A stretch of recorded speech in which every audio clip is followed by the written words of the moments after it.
A leading rights group has demanded accountability by Myanmar's army and police commanders amid reports of rape and sexual abuse of Rohingya Muslim women. Human Rights Watch said in a statement that it has documented rape, gang rape, and other forms of sexual violence against Rohingya women and girls as young as 13.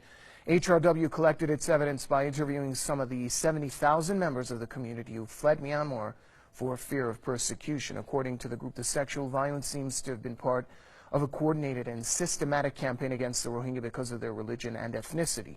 The HRW statement was released days after a damning report by the United Nations which accused Myanmar security forces of committing crimes against humanity while dealing with the Rohingya people in the northern Rakhine state.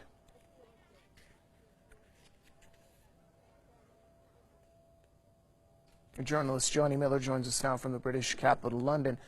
Mr. Miller, this report by HRW, coupled with the damning report by the United Nations that we heard of earlier, without the support of the international community, these reports are mere platitudes, aren't they?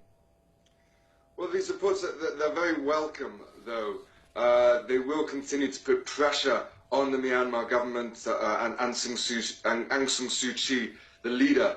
They're independent reports from the United Nations and Human Rights Watch. And it's amazing how, just reading over the reports, it's amazing how the testimonies chime very clearly the same kind of stories that I heard 4 years ago when I was in the country, that of gang rape, of killing of children, of burning down of homes. So this kind of, these crimes have been going on and off for the last 4 years. So they may not make any immediate impact, but all these independent reports is going to continue to put pressure on the Myanmar government. We also see the Malaysian leader standing up very firmly and criticizing the Myanmar government.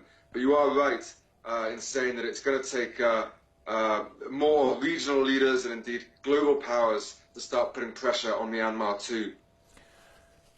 We've been getting eyewitness accounts of the sexual violence and the persecution in Rakhine State. We also saw the videos of Myanmar soldiers and how they treated the villagers, some Rohingya villagers. So the question is, why is the issue of the Rohingya so underreported in mainstream Western media?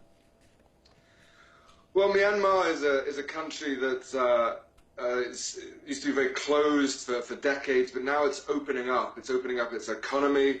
It has a new leader, of course, Aung San Suu Kyi. It's moving perhaps closer to more democratic principles, and so it's opening up.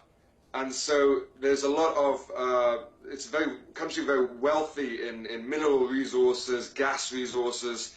For example, when the leaders of the United States, when Hillary Clinton went there and when David Cameron went there, the former British leader, they took with them the heads of some of the biggest British and American companies. So there's a lot of business deals that's going to be signed in Myanmar soon. And it's not just the British and the Americans as well. The Chinese, for example, haven't said much. The Indians haven't said much. It's regional powers as well who are not really doing enough, except for Malaysia, because there's a lot of interest in Myanmar, and governments are afraid to criticize the Myanmar government in fear of losing out in some of these deals. All right, thank you very much, journalist Johnny Miller, joining us from the British capital, London.